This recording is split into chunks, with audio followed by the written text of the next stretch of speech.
Hi అండి. ఈరోజు ఒక హెల్తీ రెసిపీ చూపిస్తాను. అదే పాలకూర ఎగ్ కీమా. సో ఫస్ట్ దానికి స్టవ్ ఆన్ చేసి కడాయి పెట్టుకొని ఆయిల్ వేసుకోవాలి. ఆయిల్ వేడెక్కినాక మనం దీంట్లో పోపు దినుసులు వేసుకుందాము. తర్వాత ఆనియన్స్ కూడా వేసుకోవాలి. సో ఆనియన్స్ కూడా కలర్ చేంజ్ అయినాక మనం కట్ చేసి పెట్టుకున్న పాలకూర వేసుకోవాలి. సో ఇక్కడ కట్ చేసి పెట్టుకున్న పాలకూర కూడా వేసుకుంటున్నాను.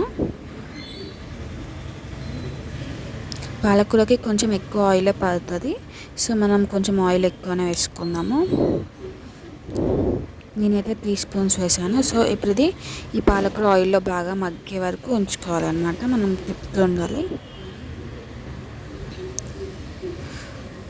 యాక్చువల్ చాలామంది పాలకూర తినరు కదా అండి. ఇలా చేస్తే చాలామంది తింటారు. అండ్ టేస్ట్ కూడా చాలా బాగుంటుంది. సో ఇప్పుడు మనం ఇది మగ్గినాక ఇందులోకి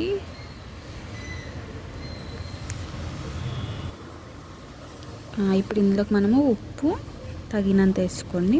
తర్వాత పసుపు చిటికెడు వేసుకొని కలుపుకోవాలి. ఎందుకంటే ఇట్లా మనం ఉప్పు వేసినాక కొంచెం వాటర్ రిలీజ్ అవుతుంది.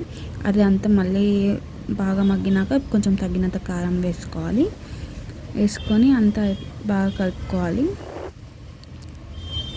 సో ఇప్పుడు మన మెయిన్ ఇంగ్రీడియంట్ ఎగ్ అనమాట. ఇది ఏంటంటే ఫస్ట్ ఎగ్ని బాయిల్ చేసుకొని మనం దాన్ని గ్రేట్ చేసుకోవాలి. మొత్తం తురుముకొని ఇప్పుడు మనం దాంట్లో వేసి కలపాలి. అది మంచిగా కలిసిపోతుంది. అంతే. ఇప్పుడు మనం tasty Emmy healthy recipe ready. ఇది చపాతీలోకైనా మస్తు చాలా బాగుంటుంది. అన్నంలోకైనా చాలా బాగుంటుంది. Try it.